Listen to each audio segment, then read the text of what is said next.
And so I want to turn it over to Cynthia Nixon.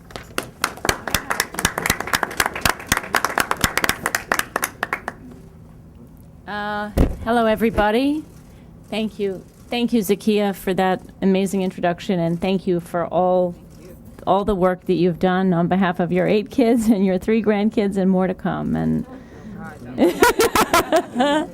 and thank you to all the parents here from Ossining and from the city and from Hempstead and from Albany. Thank you for being here today. Hi, everybody. So, a lot of microphones. So for those of you who don't know, as Zakia said, I have been coming up to Albany for a long time. I've come here with organizers and public school parents and students from across the state to demand public schools in every district get the resources they need, regardless of the student's zip code, regardless of the student's skin color. I've come here with activists from the LGBT community fighting to pass the marriage equality law. I've come here with women and men who support Planned Parenthood and who are fighting not only to protect but to expand our reproductive rights with the Women's Equality Agenda, a bill that was defeated by Andrew Cuomo's Republican-controlled Senate. I have come to Albany mad as hell about Republicans, and I have come to Albany mad as hell about Democrats. And now I've come to Albany to join my brothers and sisters here today to say, it's time for a change. There is something different in the air in New York and around the country this year that is empowering us to fight back. In 2018, New Yorkers know that if we aren't going to tolerate the gutting of our public schools by Betsy DeVos or the reckless greed and corruption in the White House, we certainly are not going to tolerate it in our own backyard. In 2010, Andrew Cuomo stood on the steps of the Tweed Courthouse in New York City to announce his run for governor on a promise to clean up Albany. And I think, as most New Yorkers would tell you, he's cleaned up Albany about as well as Donald Trump has drained the swamp. Governor Cuomo created the Moreland Commission supposedly to investigate corruption, and then he shut it down the minute it started looking into his own activities and the activities of his donors. His best friend and top aide, Joe Prococo, was just found guilty of bribery and corruption, exactly the kind of bribery and corruption Governor Cuomo said he was going to get rid of. And in a few months, another top associate of the governor's will be put on trial for corruption about how the Buffalo billion was spent. But I think that the most important thing to understand here is how this illegal corruption is part of a larger system of legalized bribery and corruption. A system where Andrew Cuomo is taking 99.9% of his donations from large donors, from corporations and the ultra-rich who want to rig our democracy for the few. It is the legal corruption of Andrew Cuomo making a backroom deal to put the Trump Republicans in charge of the state Senate so that he can blame them when he does not want to deliver on progressive legislation and tax hikes on multimillionaires. We have to dismantle this system of legalized bribery in New York. Large corporations here can and do donate unlimited campaign contributions through the LLC loophole, thereby wielding tremendous power and tremendous influence over state policies that benefit them and only them. Increasingly, we see in New York where so few have so much and so many have so little. This week, 4 men are gathering inside a mansion to discuss New York's budget, a document that should be a list of priorities and values for our state. Joe Biden once said, "Don't tell me about your values. Show me your budget, and I'll tell you about your values." The Assembly under Speaker Hastie has a number of proposals that put forward values of fairness and justice. But what values will the old boys club of Cuomo, Klein, and Flanagan be upholding in that mansion? As we've heard today from these parents, we have gross inequities across the system. In Yonkers, for example, We have one guidance counselor for every 739 students. We have schools across the state with no libraries, or with libraries but no librarians, with no or few AP classes, which means if you're a junior or a senior getting ready to graduate from that high school, a whole host of top colleges and universities are barred to you. We have crumbling buildings. We have special ed and other classes taking place in hallways and, yes, in closets. In Utica, we have, it's a sanctuary, it's a refugee city. We have 40 different languages spoken in our public schools in Utica, but we have a dearth of teachers for those English language learners. Will Governor Cuomo continue to punt on fully funding all of New York's public schools while children still don't have adequate resources? Governor Cuomo, when he's speaking about education funding, he always talks about the average spending per pupil in New York State being the highest of anywhere in the country. But he ignores the reality that the wealthy white schools spend $30,000 per pupil, or $40,000, or $50,000, or even more. Our 100 wealthiest school districts spend almost $10,000 per pupil, and they drive up the average. But our 100 poorest school districts are running a deficit of $10,000 per pupil.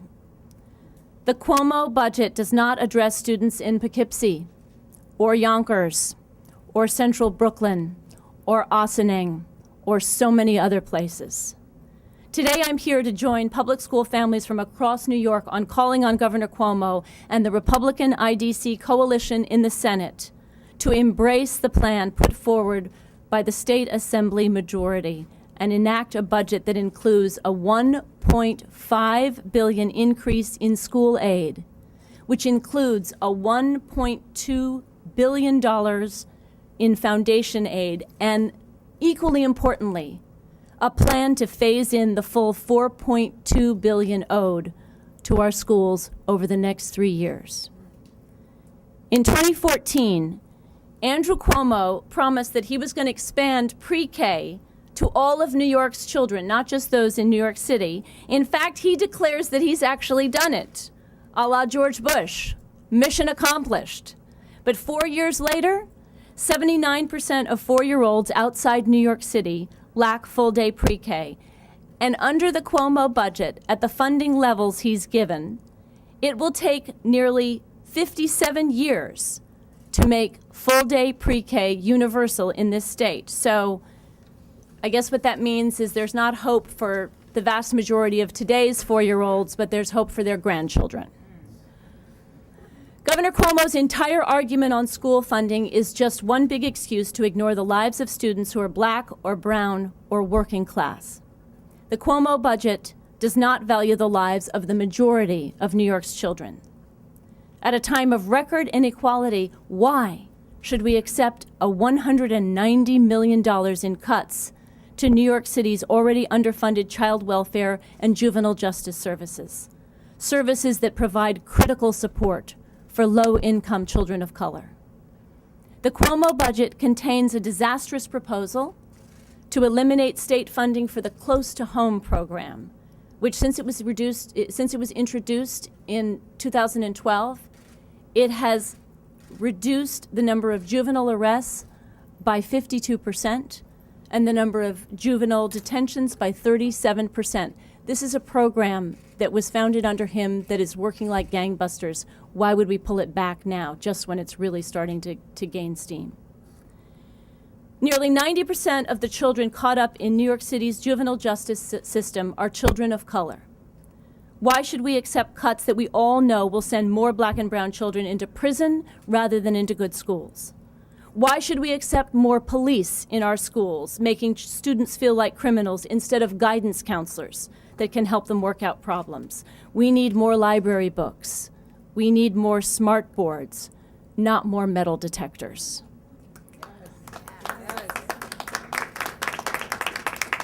This fueling of the school to prison pipeline is how public education has now become the major civil rights issue of our time. It is time for New York to move toward fairness and justice in our public school and criminal justice system. That's why we can't settle for more excuses on why we can't go all the way on reforming pretrial services and fully ending money bail in New York State. And at a time where millions of women are making their voices heard, why should we settle for sexual harassment policies that are being discussed behind closed doors without a single woman present? The governor's backroom deals have left us with a situation where Andrea Stewart Cousins, the leader of the Senate Democrats, the highest elected woman in New York State, is not in the room. But the king of the 8-member IDC, Jeff Klein, who is accused of sexual misconduct himself, is. When Speaker Hastie goes to the mansion, he is surrounded by an old boys club of one actual Republican and 2 wannabe Republicans. It is clear that those 3 men in the room where it happens have a system that gets each of them what he wants, and that they are working more for each other than they are for the people of New York State. In a few days, or maybe sooner, Governor Cuomo will walk out of that room and do what he always does: promise big, get some headlines, and ultimately hand over all the power to his buddies in the Republican Senate. It's all scripted. He deserves an Oscar for his performance. Some might say that his lack of acting experience makes him unqualified, but I actually think he's doing pretty well. It just goes to show you what a novice can do if they put their mind to it. In New York City, he puts on an entire Broadway show to parade around as a progressive Democrat leading the resistance, but in Albany, he is deftly handing over power to the party of Donald Trump. And New Yorkers are beginning to smell the truth. The Cuomo budget puts New York's children at the back of the bus while giving the best seats to millionaires and corporate freeloaders. Meanwhile, members of the Assembly have supported adding 3 new income tax brackets at incomes for multimillionaires. They have proposed taxing luxury real estate and real estate speculators. Even the progressive revenue plan the governor claims to support, closing the carried interest loophole, which allows hedge fund managers to pay a lower capital gains rate on their income, is doomed to fail because the Republican-led coalition he engineered in the Senate won't have it. Governor Cuomo says he believes making the ultra-rich pay their fair share would drive them out of New York. Or he once again blames everything on the Republican Senate that he put in power in the first place. Or he simply bullies everyone around him, especially women. I have seen Andrew Cuomo mansplaining and lecturing women on sexual harassment. I have read about him lecturing Andrea Stewart Cousins, that Jeff Klein is more qualified in understanding suburban voters better than she does, despite her being a senator who oversees the suburbs of Westchester. We've all seen it. Andrew the bully. He bullies other elected officials. He bullies anyone who criticizes him. He even bullies the media with his reference to your small questions. But worst of all, his budgets bully our children and our families by shortchanging them, by boxing them in, by denying them the opportunities they are owed. It reminds me of the behavior we see from Donald Trump every day. My experience has taught me that there is only one way to deal with a bully. You have to stand up to him. You have to send a loud, clear message that you will not be bullied. And I am here to tell you that I am one woman who has the experience to say that the people of New York are sick of being bullied. We have had it with waiting and watching while the Cuomo budget bullies our children and our families. As always with Andrew Cuomo, it is Black, brown, immigrant, and low-income children who will get the worst end of the deal, while developers, bankers, and hedge funds keep walking through Albany's revolving door. New York already has everything we need for each of us to thrive. It is time to usher in a new generation of leadership who will fight for all New Yorkers. Leaders like the people standing here with me today. The Old Boys Club in Albany might have a lot of money. They might have a lot of arrogance. But in the end, we must remember that they only have as much power as we, the people, give them. Thank you.